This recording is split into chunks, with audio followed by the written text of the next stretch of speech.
السلام علیکم ورحمۃ اللہ وبرکاتہ۔ ذوالقرنین اور یاجوج و ماجوج، اس کے سلسلے میں ہم اپنی اس ویڈیو میں 3 باتوں کے جواب دینے جا رہے ہیں۔ نمبر 1، پہلا سوال تو یہ ہے کہ ذوالقرنین کون تھے۔ نمبر 2، دوسری بات یہ ہے کہ قرآن پاک میں اس کا تذکرہ کس طرح سے کیا گیا ہے۔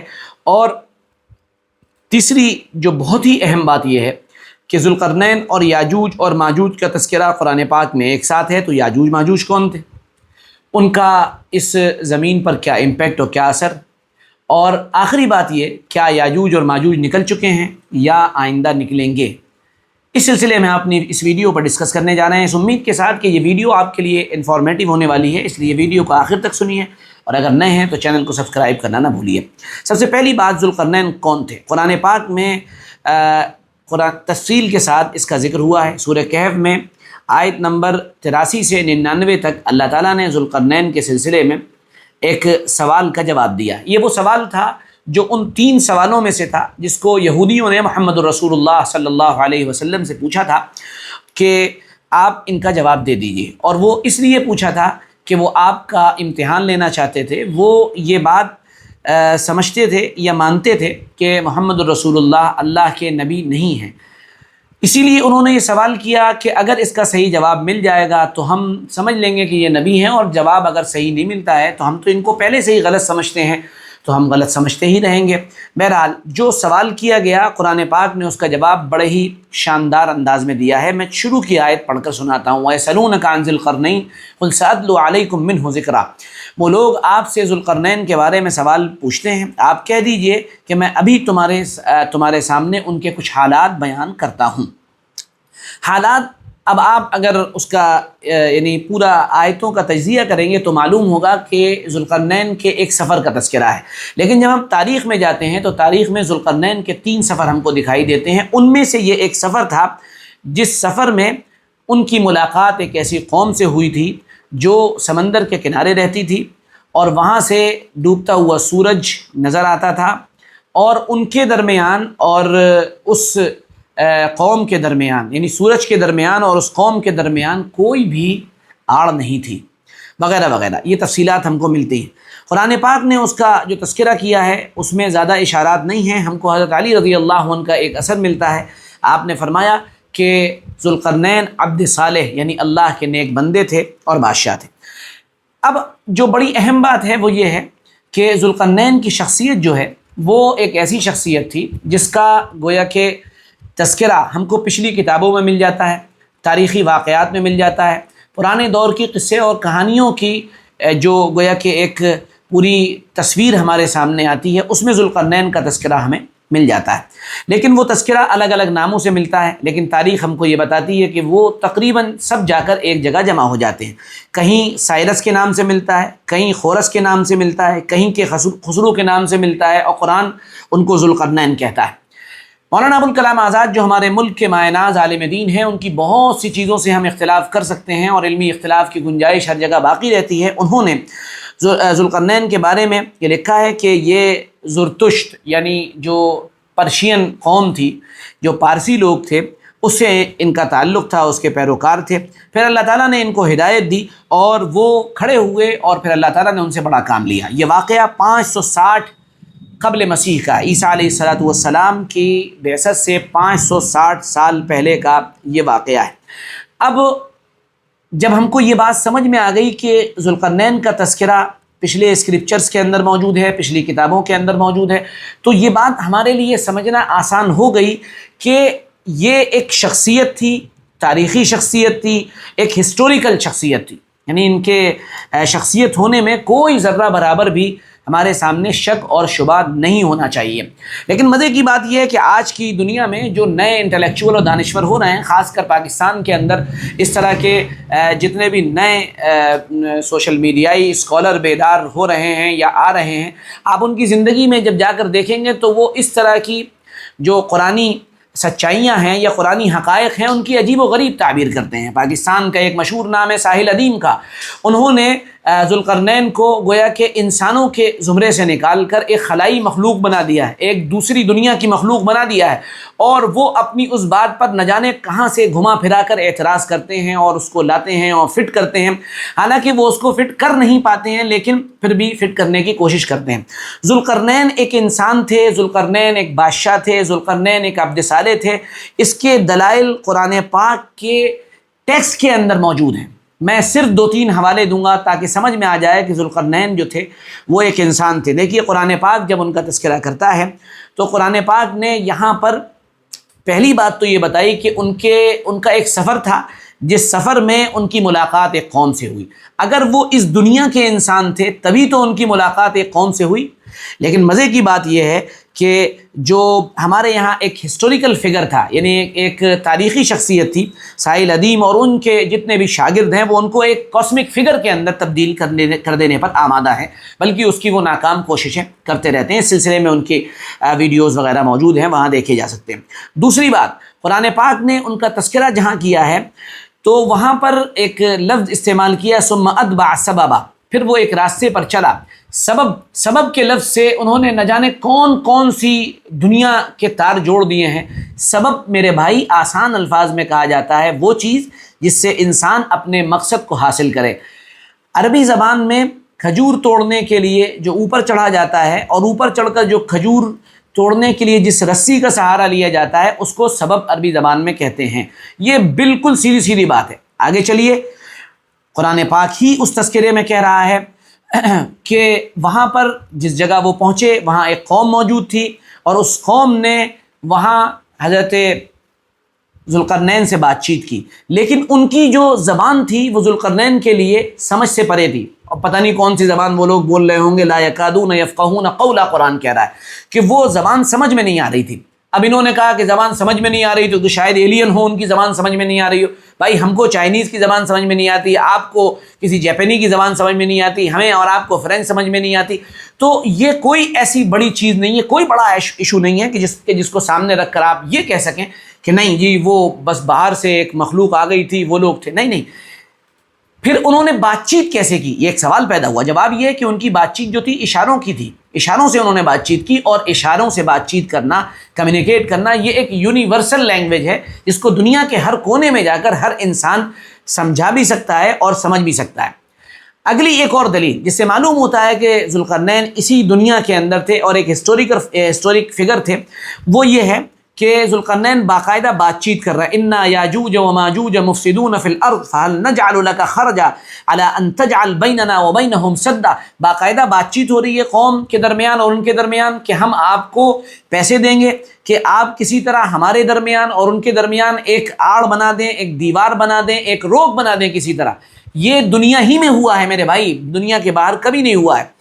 تو ذوالقرنین نے اس کے جواب میں کہا کہ اچھا ایک کام کرو، تم فاعینونی بقوت، تم میری مدد کرو، یعنی تمہارے پاس جو مین پاور ہے اس کے ذریعے سے میری مدد کرو۔ یہ بھی اس بات کی دلیل ہے کہ یہ سب کچھ اس دنیا میں ہوا ہے۔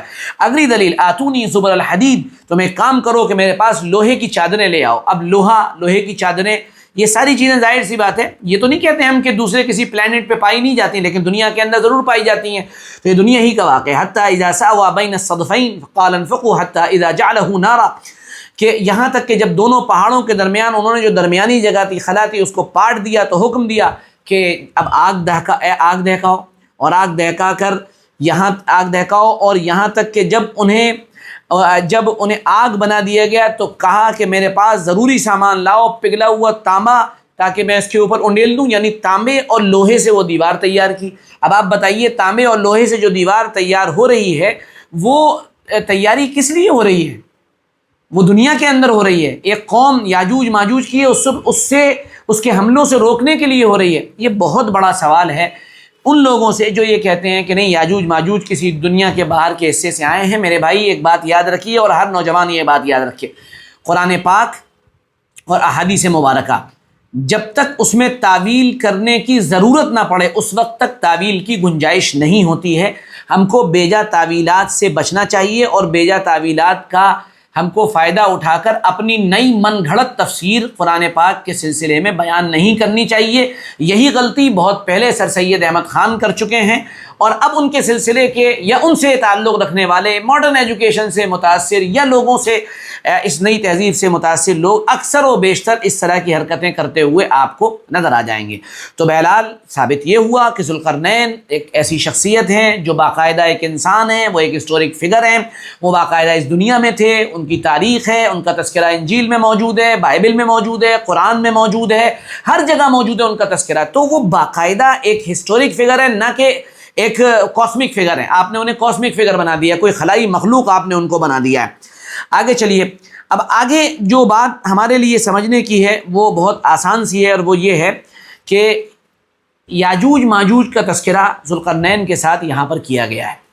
یاجوج ماجوج پر ہماری ویڈیو موجود ہے۔ میں یہاں پر یاجوج ماجوج کے سلسلے میں ایک دوسرے زاویے نظر سے بات کرنا چاہتا ہوں جو دو طرح کا ہے۔ نمبر ایک، پہلا تو یہ ہے کہ یاجوج ماجوج کے سلسلے میں چونکہ یہ قرآن میں وارد ہوا ہے، احادیث مبارکہ میں بھی اس کا تذکرہ کہیں نہ کہیں موجود ہے، تو یہ ہماری ایمانیات میں داخل ہے، یعنی ہمیں اس پر ایمان لانا ہے کہ یاجوج ماجوج ایک قوم ہے جو گوگ میگوگ کہلاتے ہیں، اور وہ ایک قوم ہے جو اس دھرتی پر موجود ہے، ہمیں اس کا ماننا ضروری ہے۔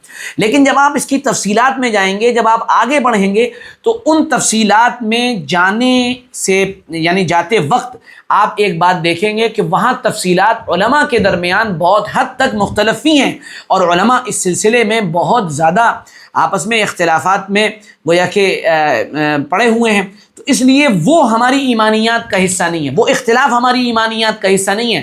ہمارے ایمانیات کا حصہ یاجوج ماجوج کی موجودگی اور ان کا ہونا ہے، نہ کہ اس کی وہ تفصیلات جو باقاعدہ بیان کی جاتی ہیں۔ میں آپ کو ایک بات ایک تفسیر کے حوالے سے، جو بڑی معتبر تفسیر ہے، اس کے حوالے سے آپ کے سامنے ذکر کرنا چاہتا ہوں۔ مولانا خالد سیف اللہ رحمانی صاحب اپنی تفسیر میں باقاعدہ اس بات کو لکھتے ہیں، یاجوج ماجوج کے سلسلے میں جو عجیب و غریب قسم کی باتیں منقول ہیں، نہ قرآن میں اس کا ذکر ہے، نہ معتبر احادیث میں۔ یہ غیر معتبر اسرائیلی روایات ہیں جو کعب احبار جو یہودی تھے بعد میں مسلمان ہوئے ہیں ان سے منقول ہیں، جنہوں نے اسلام بعد میں قبول کیا تھا۔ وہ یہودی مذہبی مآخذ سے، ریسورسز سے نقل کیے واقعات کو بھی سنایا کرتے تھے۔ بعض لوگوں نے ان کو اس طرح نقل کر دیا ہے کہ گویا کہ وہ حدیث، حالانکہ نہ یہ رسول اللہ صلی اللہ علیہ وسلم کے ارشادات ہیں اور نہ عقل و فطرت کے مطابق ہیں۔ اب محققین کا خیال یہ ہے کہ سینٹرل ایشیا کے اندر جو قومیں آباد ہیں وہ حضرت نوح علیہ السلام کے صاحبزادے سام ابن نوح کی اولاد ہیں، اور شمال مشرقی ایشیا میں جو لوگ آباد ہیں وہ یافس بن نوح کی اولاد ہیں، اور انہی میں ایک نسل سیتھین کہلاتی ہے جو جنگلی اور غیر مہذب لوگ تھے اور لوٹ مار کرتے تھے۔ انہی میں یاجوج ماجوج ہیں جن کو یورپی زبان میں گوگ میگوگ کہتے ہیں۔ چین، منگولیا، روس وغیرہ کی آبادی دراصل اسی نسل سے تعلق رکھتی ہے۔ حدیث سے کہیں نہیں معلوم ہوتا کہ وہ الگ قسم کی مخلوق ہیں یا الگ شکل و صورت کے انسان ہیں۔ جن روایتوں سے یہ بات معلوم ہوتی ہے کہ وہ دیوار کھودتے رہتے ہیں اور پھر دیوار برابر ہو جاتی ہے، قیامت کے قریب دیوار میں سوراخ کرنے میں وہ کامیاب ہو جائیں گے، اور پھر زمین میں اس طرح اول پڑیں گے کہ پوری زمین کا پانی پی جائیں گے، وغیرہ وغیرہ۔ اہل فن اور اصحاب تحقیق کے نزدیک وہ روایات ناقابل اعتبار ہیں اور ان کا اعتبار نہیں کیا جا سکتا۔ یہ بات میں نے مولانا خالد سیف اللہ رحمانی صاحب کے حوالے سے آپ کے سامنے نقل کی۔ اب جو سوال ہے وہ ابھی بھی باقی رہ جاتا ہے، اور وہ یہ ہے جو ہمارا تیسرا سوال تھا، کیا یاجوج ماجوج نکل چکے ہیں یا آئندہ نکلیں گے؟ اس سلسلے میں دلچسپ بات یاد رکھنے کی یہ ہے جو ہمیں ذہن میں رکھنی چاہیے کہ یاجوج اور ماجوج کے سلسلے میں جو تحقیق سامنے آئی کہ ان کے لیے ذوالقرنین نے جو دیوار بنائی تھی، اور وہ دیوار 29 فٹ اونچی تھی، 10 فٹ چوڑی تھی اور 50 میل لمبی تھی۔ یہ قفقاز کا علاقہ تھا، داغستان میں، اور داریال وغیرہ کے جو علاقے تھے وہاں پر یہ بنائی گئی ہے، وغیرہ وغیرہ۔ اس سلسلے میں جن لوگوں کو جستجو تھی اور تلاش تھی وہ باقاعدہ وہاں پہنچے۔ مولانا ابوالکلام آزاد بھی غالباً انہی لوگوں میں ہیں جو وہاں پہنچے اور انہوں نے اس کی تلاش کی، اور جب وہاں پہنچے تو وہاں پر اس دیوار کے آثار نظر آئے، یعنی وہ دیوار نظر نہیں آئی بلکہ اس کے کچھ آثار نظر آئے۔ تو ان کے ذہن میں یہ سوال اپنے آپ آیا کہ اگر یہاں پر دیوار نہیں ہے، دیوار تھی تو وہ قوم پیچھے رکی ہوئی تھی، اب دیوار نہیں ہے تو وہ قوم گویا کہ یہاں سے نکل چکی ہے۔ اس لیے انہوں نے اپنی تحقیق کے مطابق یہ بات کہہ دی، بلکہ اس بات کو ثابت کرنے کی کوشش کی کہ کوریا کی قوم اور جو ہے چائنا کی قومیں یا ساؤتھ کوریا کی قوم، یہ ساری کی ساری یاجوج ماجوج کی نسل ہے، اور گویا کہ یاجوج ماجوج کا ظہور ہو چکا ہے۔ یہ بات انہوں نے تحقیق سے کہا دی۔ لیکن میں دوسری طرف آپ کا تھوڑا سا ذہن لے جانا چاہتا ہوں، اور وہ یہ ہے کہ دراصل یہ ایک سوال ہے جو پیدا ہوتا ہے، اس کا جواب دینے کی مولانا نے کوشش کی ہے۔ میں ان کی اس تعبیر سے تھوڑا سا یعنی اختلاف تو کرتا ہوں، لیکن انہوں نے جو جواب دینے کی کوشش کی ہے اس کو آپ کے سامنے رکھتا ہوں۔ دراصل ان کے ذہن میں سوال یہ پیدا ہوا تھا کہ وہ قوم جو دیوار کے پیچھے تھی، اب دیوار نہیں رہی تو وہ قوم نکل چکی ہے، اب وہ نکل چکی ہے تو وہ یاجوج ماجوج تھے، تو اب یاجوج ماجوج نکلے تو وہ کہاں چلے گئے؟ تو انہوں نے جب تلاش شروع کی تو یافز بن نوح کی اولاد میں ان کو یہ سلسلہ مل گیا، تو انہوں نے ان قوموں کو یاجوج ماجوج کہہ دیا۔ لیکن سوال اس سے بھی آگے کا تھا، اور وہ یہ تھا کہ اس ماڈرن دنیا کے اندر جب آپ کے پاس ڈرونز ہیں، جب آپ کے پاس بہت ہی اعلیٰ درجے کے کیمرے ہیں، دنیا میں اس طرح کی قومیں ہم کو نہیں ملتی ہیں یا نہیں نظر آتی ہیں، یا کم سے کم جو ہے ہمیں ابھی تک دریافت نہیں ہوئی ہیں، تو ہو سکتا ہے میں بھی کہ وہ قوم وہاں سے نکل چکی ہو۔ لیکن دراصل بات سمجھنے کی ہے، اور وہ صرف اتنی سی ہے کہ یہ ظہور جو ہے یاجوج ماجوج کا، جس کے جو جواب دینے کی ہم کوشش کر رہے ہیں، وہ یہ ہے کہ یہ دو طرح کا ظہور ہے۔ ایک ظہور تو وہ ہے کہ جو نوح علیہ السلام کی اس اولاد کا، جو یافز بن نوح کی اولاد ہے، ان کا ظہور ہو چکا اور وہ نکل چکے، وہ تو دنیا کے اندر پھیلے ہوئے ہیں، وہ تو واضح ہے۔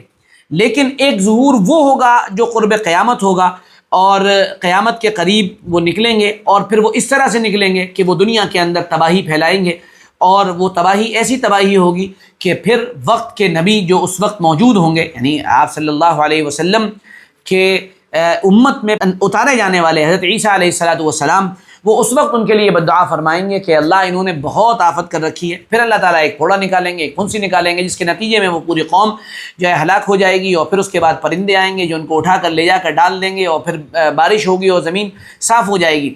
تو اب بس صرف اتنا سا کہنا ہے کہ یہ ظہور دو طرح کا ہے۔ ایک ظہور تو وہ ہے جو پہلے ہو چکا ہے، ایک ظہور وہ ہے جو قرب قیامت ہوگا، اور وہ قیامت کی بڑی نشانیوں میں سے ہوگا۔ تو لہٰذا یہ جو لوگ کہتے ہیں کہ یورپین اقوام کا جو آنا ہے، اور اسی طرح جو ہے وہ دنیا کے اندر دیگر اقوام کا جو قبضہ ہے، اور وہ غالب ہوتے چلے جا رہے ہیں، اور یہ ان کا فکری ظہور ہے، اور اس سے پہلے جو ظہور ہوا تھا، اس سے پہلے جو دنیا کے اندر وہ آئے تھے، وہ ان کا مادی ظہور تھا، اب فکر کا ظہور ہے، ان کی فکر نے غلبہ پا لیا، غامدی صاحب وغیرہ اسی طرح کی باتیں کرتے ہیں۔ یہ بیکار باتیں ہیں، بکواس باتیں ہیں۔ بات اصل یہ ہے کہ وہ اس وقت جو ظاہر ہوئے وہ مادی اعتبار سے ظاہر ہوئے، آئندہ بھی مادی اعتبار سے ظاہر ہوں گے، اور وہ بڑا بھیانک ان کا ظہور ہوگا۔ تو وہ جب بھی ہوگا اس کا علم اللہ ہی کو ہے، پھر وہ ختم کیسے ہوں گے یہ بھی میں نے بتا دیا۔ تو الغرض یاجوج ماجوج کے سلسلے میں یہ کچھ جو بنیادی سوالات تھے، میں نے ان کے جواب آپ کی خدمت میں پیش کیے۔ بس یاد رکھنے کی بات یہ ہے، اجمالی طور پہ مکمل ایمان رکھنا ہے، تفصیل میں چلے جائیں گے تو بات تھوڑا سا ادھر ادھر ہو جاتی ہے، اس تفصیل کو ایمانیات کا حصہ نہیں بنایا جا سکتا ہے۔ اللہ سے دعا ہے، اللہ سے درخواست ہے کہ اللہ ہم کو دین کی صحیح سمجھ عطا فرمائے، اور اپنے کرم سے، اپنے فضل سے اللہ تعالیٰ ہم کو ایمانیات پر جمنے کی، اور اسی پر جینے، اسی پر مرنے کی توفیق عطا فرمائے۔